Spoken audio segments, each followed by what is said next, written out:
Pronto, pessoal. Então vamos lá, vamos agora continuar o nosso estudo sobre os gases, né? Nós sabemos da importância do estudo dos gases, que desde os primeiros estudos científicos, nós sabemos que eles têm muita importância para a gente, principalmente porque participa de toda a estrutura dos seres vivos, né? Nós sabemos que os gases provocam a transformação do gás carbônico, né? Nas plantas, né? No nosso corpo também. Os gases são utilizados como fonte de energia, né? Hoje em dia. Então é importante nós sabermos que eles provocam reações químicas tanto no nosso corpo, quanto no ambiente, quanto nas máquinas que nós utilizamos hoje em dia, né? Do ponto de vista teórico, nós vamos estudar os gases e também as reações químicas, né? Desde o início, quando Lavoisier começou a descobrir as propriedades das substâncias químicas, né? Ele formulou a lei da conservação da massa, né? Isso no século XVIII, e daí em diante a importância relacionando a matéria com as propriedades dos gases, ou seja, relacionando a física com a química, né? Outros estudos foram feitos por Proust, né? E que, como por exemplo a lei das proporções definidas, né? Que há uma reação química e essa proporção, né? É seguida pelas leis físicas também externas do comportamento. Outros que pesquisaram foi Gay-Lussac, e cada um desses cientistas iam fazendo uma lei, né, baseada em experimentos, em comparação de resultados, como Avogadro também, né, a hipótese de Avogadro, né, de que existe uma relação entre a quantidade de matéria e o volume de um gás, né? Essas relações foram estudadas e geraram o que nós conhecemos hoje como a moderna física dos gases, e que é utilizada na indústria e também na pesquisa científica, né? Entre as propriedades, eles possuem massa, né? Quer dizer, exercem uma pressão, né, sobre a atmosfera, e essa quantidade de matéria ela está relacionada às propriedades físicas, né? O volume de um gás varia com a pressão, né? Você pode comprimir as moléculas de um gás ou pode espalhar, né? Ou ocupar um volume maior. E esse comportamento é exatamente o que interessa a gente. Outra propriedade é que os gases ocupam todo o volume do recipiente. Quer dizer, se você botar um volume pequeno, ele vai ocupar aquilo ali exercendo uma pressão maior. Se você colocar num volume maior, né? Ele vai exercer uma pressão diferente, né? Uma pressão menor, mas vai ocupar sempre esse volume. Qualquer volume que você coloque os gases, ele ocupa, e esse volume varia muito com a temperatura. Se você aquecer ou resfriar um gás, ele vai ocupar volumes diferentes. São essas relações que são estudadas por essa parte da física, né? Nós estudamos também as variáveis sobre os gases, né? Para definir o estado de um gás é preciso saber a quantidade de matéria, o volume, a pressão e a temperatura. Essas grandezas, né, a quantidade de matéria, volume, pressão e temperatura, nós chamamos de variáveis de estado do gás. Ele está num determinado estado porque ele possui uma determinada quantidade de matéria, um determinado volume, uma determinada pressão e uma determinada temperatura. O volume desse gás é o volume do recipiente que ele ocupa, né? Quer dizer, que se você botar num recipiente pequeno, grande, ele vai ocupar sempre aquele volume. E ele é medido em litro, né? Representado por L, né? L sempre L maiúsculo, né? Antigamente usava, e até hoje a gente usa vulgarmente o litro como L minúsculo, mas é L maiúsculo oficialmente. ml, que é mililitro, né? Centímetro cúbico, também é outra unidade de volume, metro cúbico, que é o padrão do sistema internacional, e outras unidades que são usadas também fora. A pressão, ela resulta do choque das partículas do gás com a parede do recipiente. Então, ele exerce uma pressão. Então, se você tiver um recipiente com gás dentro, ele vai pressionar o recipiente tentando sair. Na realidade, o gás ele anda em todas as direções. Então, como é muito rápido, a gente diz que há uma pressão, né? Existe uma força aplicada numa determinada área. As unidades de pressão, as mais utilizadas no sistema internacional, é o newton por metro quadrado. Você exerce uma força de 1 newton em cada metro quadrado. Essa pressão é chamada Pascal, representada por PA, né? ATM, né? A gente usa também muito ATM, que corresponde à pressão atmosférica ao nível do mar. Quer dizer, Você está no nível do mar da Terra, a pressão ali é chamada uma pressão atmosfera. Uma pressão de uma atmosfera é aproximadamente 100.000 Pascal. Né? Então nós utilizamos a unidade Pascal, que é a oficial, e a ATM é aproximadamente 100.000, né? Não é exato não, né? Mas a grosso modo a gente pode dizer. E usa-se também a unidade de milímetro de mercúrio, né? Que é uma unidade antiga, né? Mas que é importante para se medir, e hoje em dia até se usa muito, né? Uma coluna de mercúrio para medir essa pressão. Né? Alguns experimentos que foram realizados por Torricelli, né? Lá no século XVII, o evangelista Torricelli, ele fez várias pesquisas, entre elas ele colocou um recipiente com mercúrio, né? Que é um único metal líquido, né, na temperatura ambiente, né? Existem outros, mas muito raros, né? Mas o mais comum é o mercúrio, e ele encheu uma coluna de mercúrio, emborcando num recipiente com mercúrio. E o mercúrio subiu até 76 centímetros, né, ou 760 milímetros. Então ele diz que a pressão exercida, né, a pressão exercida pelo ar que empurra o mercúrio para cima é de 760 milímetros de mercúrio, ou 76 centímetros. Né? Na parte de cima fica um vácuo, né? Aqui a representação. Quem empurra ele pelo tubo é a pressão atmosférica. Então ele diz, a pressão atmosférica da Terra, ao nível do mar, é de 760 milímetros de mercúrio. Né? Aí nós chamamos isso de uma atmosfera. Né? E cada milímetro de mercúrio é chamado também de Torricelli, é uma unidade também, não é a unidade oficial do sistema internacional, mas é muito usada também, o Torricelli. Né? Então, relembrar alguns conceitos importantes, né? Primeiro, o que é temperatura? Né? Aí muitas vezes a gente fala, essa temperatura está alta, está baixa, mas o que significa realmente a temperatura, a grandeza física temperatura? É a medida do grau médio de agitação das moléculas, né? Ou seja, se você tem um corpo com moléculas de pouco movimento, pouca vibração, né, ela tem uma temperatura baixa. Se a vibração é muito alta, a temperatura é alta. Quando um corpo é aquecido, aumentamos a energia cinética das partículas que constituem esse corpo. Então, quando você aumenta a temperatura, você troca energia, então os gases adquirem, as moléculas e os átomos dele adquirem uma velocidade maior. Então, utilizamos geralmente o Kelvin e o grau Celsius, né? São as duas unidades mais importantes. Então, lembrando também o que é pressão, né? Então, pressão são as colisões que as partículas que constituem um gás exercem sobre as paredes que seguram ele, né? Fisicamente, pressão é força dividido pela área. Então, uma determinada área tem uma certa força. Se você diminuir a área, aumenta a pressão. Né? Então, o conceito de pressão é um conceito científico, físico, né? Mas que é importante para entender como é que funciona o estudo dos gases. As unidades mais utilizadas para medida de pressão são a atmosfera, ATM, né? O milímetro de mercúrio, mmHg. Hg é mercúrio, né?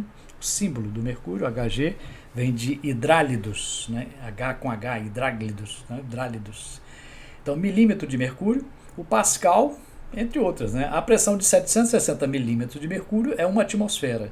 Então, aqui, Recife, uma atmosfera ao nível do mar é 760 milímetros de mercúrio. Se você pegar o mercúrio e emborcar ele vai subir, pressionado pelo ar, né? Pela pressão atmosférica exercida pelo ar próximo, até 760 milímetros. Né? E volume também, né? Lembrar que o volume é muito importante, é a quantidade de espaço ocupado. Né? O gás ocupa sempre o volume total do recipiente. Então, se você tem um determinado recipiente, ele vai ocupar todas as áreas ali. Isso é uma maneira dele, se você aumentar o volume, ele vai ocupar esse outro volume. As variáveis principais de estado dos gases, né, são a temperatura, né, que mede o grau de agitação, e é medida em graus Celsius, grau Kelvin, né, não grau Kelvin, mas Kelvin, e graus Fahrenheit. Essas três são as três unidades mais utilizadas para medir temperatura. Graus Celsius, graus Fahrenheit e Kelvin. Né? A escala Kelvin, é chamada também de escala absoluta, né? É fundamental. em homenagem a William Thomson, né, o Lord Kelvin, né, no século XIX, que estudou as baixas temperaturas também. O 0 Kelvin fica a menos 273 graus Celsius, né? É a menor temperatura que pode ser atingida. Quer dizer, na teoria, se você um corpo fosse formado por partículas totalmente paradas, né, nenhuma delas tivesse agitação nenhuma, a temperatura seria 0 Kelvin, ou menos 273 graus Celsius. Tá? As fórmulas de transformação são aquelas que vocês aprenderam lá na calorimetria. A temperatura em Kelvin é a temperatura em Celsius mais 273. Tá? Os valores de temperatura, pressão e volume definem o seu estado. Então, temperatura é importante saber de um gás, porque a temperatura é que vai medir esse grau de agitação e, consequentemente, o volume e a pressão que ele vai exercer. Né? Entre as variáveis de estado, né, a quantidade de matéria é importante. Então, você pode ter no mesmo volume, mesma quantidade, mas a massa ser diferente. Né? Então, a quantidade de matéria ela expressa a quantidade de partículas que estão ali naquele determinado volume. A unidade de quantidade de matéria usa-se muitas, né? Mas a mais importante é o mol.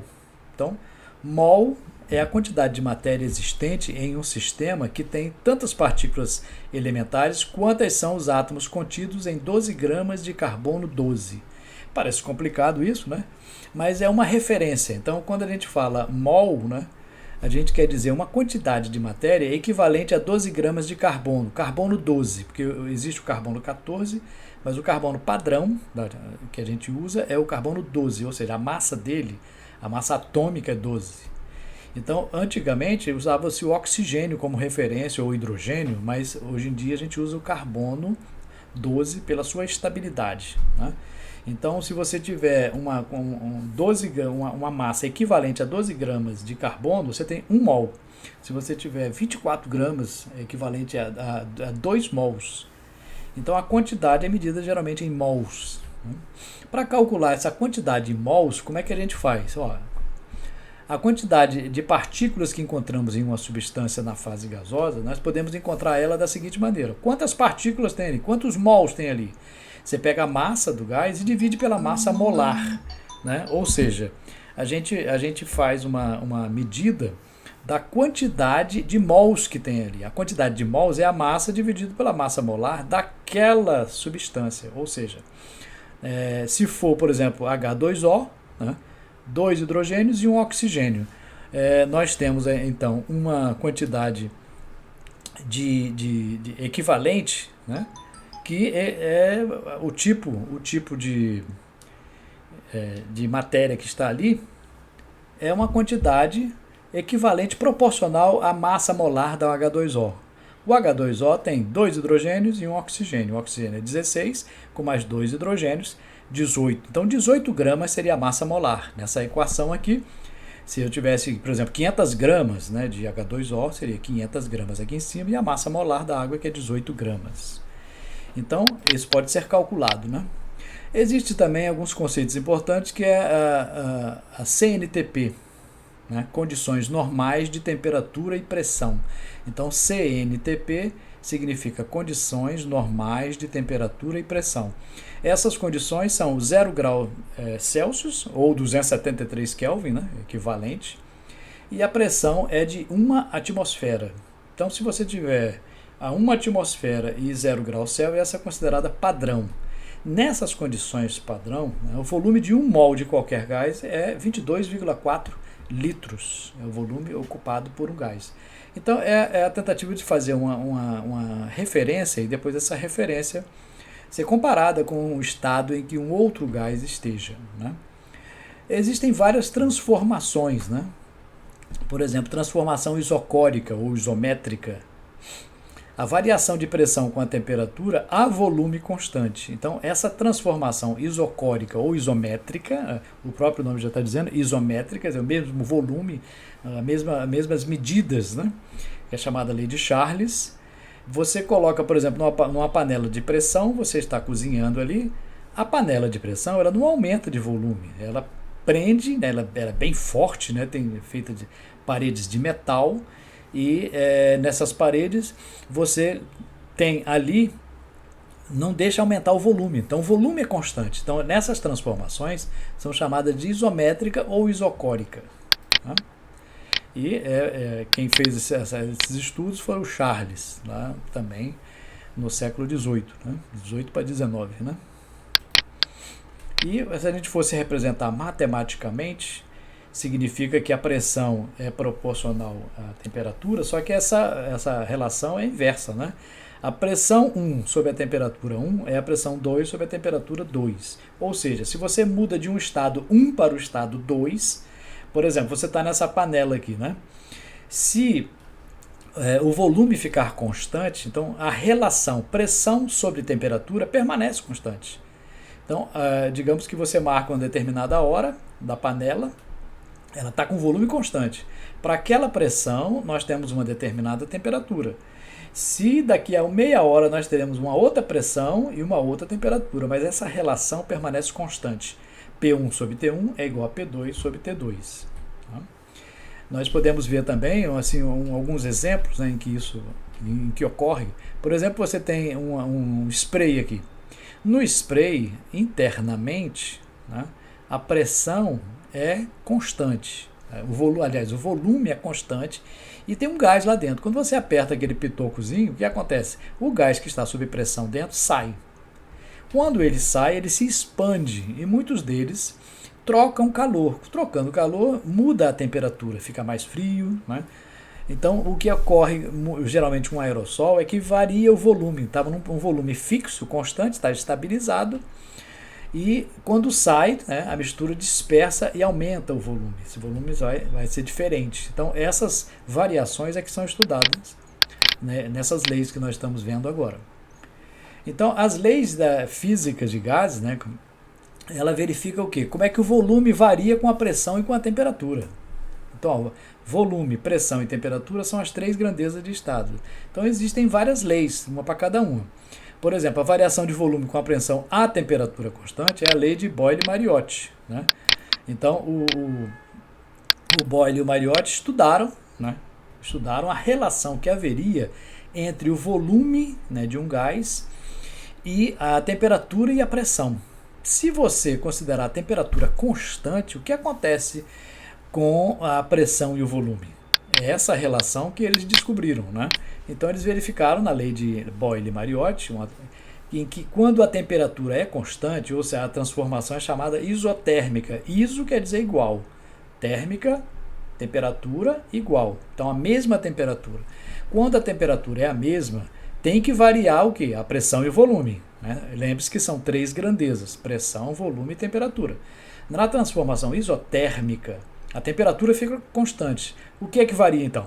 Pressão e volume. Então, a relação que eles descobriram é essa. P1 vezes V1 é igual a P2 vezes V2.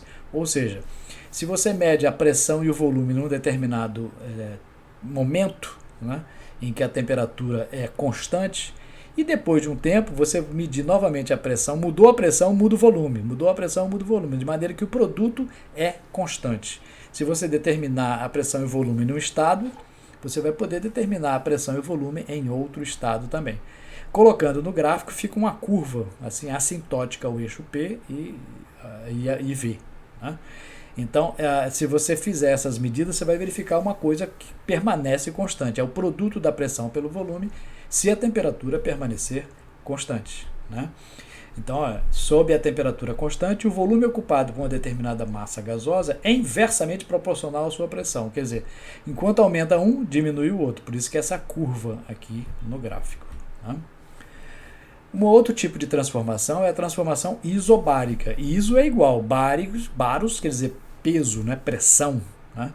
A variação do volume com a temperatura, a pressão constante. Então, se a pressão é constante, o volume e a temperatura vão mudar. Então, essa é a chamada lei de Gay-Lussac. Que Gay-Lussac, lá também no século XVIII, tudo é nessa época. Né? Por quê? Porque nessa época estavam se estudando os gases, porque as indústrias dependiam, né, do gás e da pressão. Né? Era uma área da física que era estudada, porque a maior parte das máquinas eram sob pressão. Então, nessa lei de Gay-Lussac, ele verificou que a relação volume e temperatura, quando a pressão é constante, permanece constante. Então, V1 sobre T1 é igual a V2 sobre T2. É mais uma lei dos gases, né, que mostra que se você manter uma das variáveis constante, as outras duas variam, e cada uma varia de um jeito diferente, né? Então, se você tiver uma transformação isobárica, quer dizer, com a mesma pressão, vai ter que mudar o volume e a temperatura. Sob pressão constante, o volume ocupado por determinada massa gasosa é diretamente proporcional à sua temperatura absoluta. Quer dizer, se você mantém a pressão constante, ela permanece, as outras duas variáveis, né, vão seguir aquela lei que nós vimos ali, ó, V1 sobre T1 é igual a V2 sobre T2. Essa é a lei de Gay-Lussac. Tá? Agora, isso quer dizer que deve ter uma equação geral, né? Essa equação geral é chamada equação de Clapeyron. Né? A equação de Clapeyron mostra que P vezes V sobre T é que é constante. Então, a pressão vezes o volume de um gás, pressão de um gás vezes o seu volume sobre a temperatura dele, é um valor constante. Ela é válida para uma massa fixa de gás. E como é que ocorre isso? Se você... Ali é uma foto do Émile Clapeyron, né? Que mostrou que essa fórmula é válida para os gases, principalmente para os gases ideais. São esses gases em que uma molécula não interage muito com a outra, né? Se houver uma interação entre as moléculas, uma atração ou repulsão, essa lei já tem que ser um pouquinho mudada. Essa lei de Clapeyron, através da equação, né, mostra que a pressão vezes o volume é igual ao número de mols, N, vezes R, que é uma constante, chamada constante dos gases ideais, vezes a temperatura. Essa equação, né, mostrou que há uma relação direta entre as três grandezas, as variáveis, né? P é pressão, V é volume, N é o número de mols do gás, né, que é a massa sobre o mol, vezes R, que é uma constante, essa constante universal dos gases, né, 0,082, ela é sempre dada, né? Ela tem o valor de 0,082 atmosfera vezes litro sobre mol Kelvin, ou 62,3 milímetros de mercúrio vezes litro sobre mol Kelvin. Então é uma constante esse R. E T, a temperatura. Né? Então observem que no estudo dos gases nós temos uma equação geral, né, que mostra que todos os gases que se comportam mais ou menos como um gás ideal, né, pressão vezes o volume é igual a número de mols vezes R vezes T. E se você mantiver cada uma constante, você tem uma relação diferente, ok? Bom, então nós demos uma olhada rápida aí somente nos conceitos básicos sobre os gases, ok? Vai lá.